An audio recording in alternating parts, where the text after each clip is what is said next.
Hello and welcome to the BVB update for July 12th. I'm Stefan Butzko and in this format I cover all Borussia Dortmund news, updates and other shenanigans.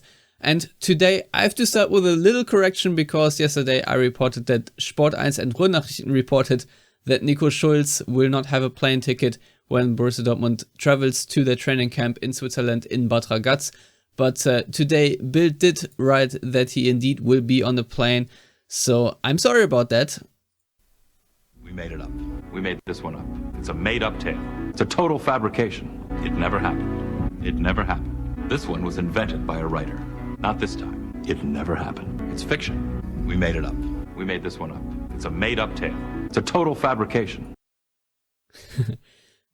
Nevertheless, Bild do think that there's a scenario where Nico Schulz will find himself on the stand, but Bild also writes, and I'm curious about that Dortmund are still pursuing David Raum, because the next story I have from Fear the Wall is that David Raum is not coming to Borussia Dortmund. Curious, isn't it? Where they write that Hoffenheim's 24-year-old left back is no longer a realistic pursuit of Sebastian Kehl and his team, because Hoffenheim have put the asking price north of 40 million, and that is obviously not affordable.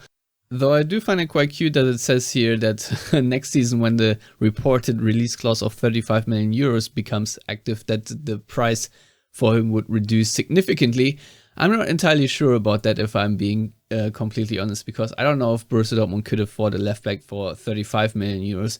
Especially right after the whole Nico Schulz mess, because let's face it, I think Nico Schulz is the worst transfer Borussia Dortmund have ever done. I don't know, maybe in the comments tell me another player where you think it's even worse business, but considering the transfer fee, the salary, and the return on investment, if you will, is all very low. Then you also have to consider that you gave that money to Hoffenheim, a team that you arguably should have relegated in 2013. So everything about this deal is pretty terrible. So, actually my personal opinion and hope is that somehow you can salvage Nico Schulz into a somewhat decent role player. I don't know if that is on the cards, but I prefer this option than sitting a player on the stands, because I don't know. I'm not the biggest fan of this tactic. I think it makes zero sense, to be honest, and it's also just not a good look for a club. I don't think that's how you treat your players. So that's just my opinion. But yeah, let's move on to other players that are still sticking around. One, Manuel Akanji, according to Ruhrnachrichten, is also still waiting for any offers to fly in. So that is basically an update that there's nothing to update, but they do write in the end that, or maybe they're speculating, to be honest, that maybe once Bayern Munich sign De Ligt from Juventus, that maybe then Juventus could become more interested in Akanji. I don't know.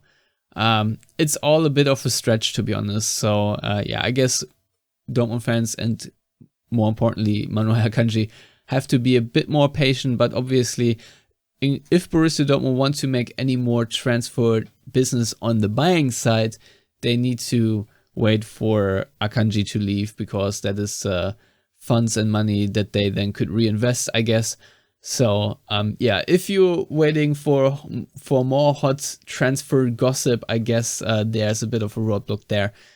You get the theme of today's news update. There's just not that much to update, to be honest, which is why the next and the last story is that Nuri Shine hopes to be Borussia Dortmund coach 1 year.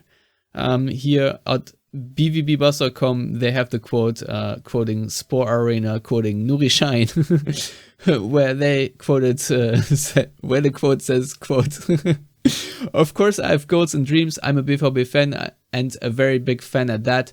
If God gives me the opportunity, I would like to experience the yellow wall as a coach there.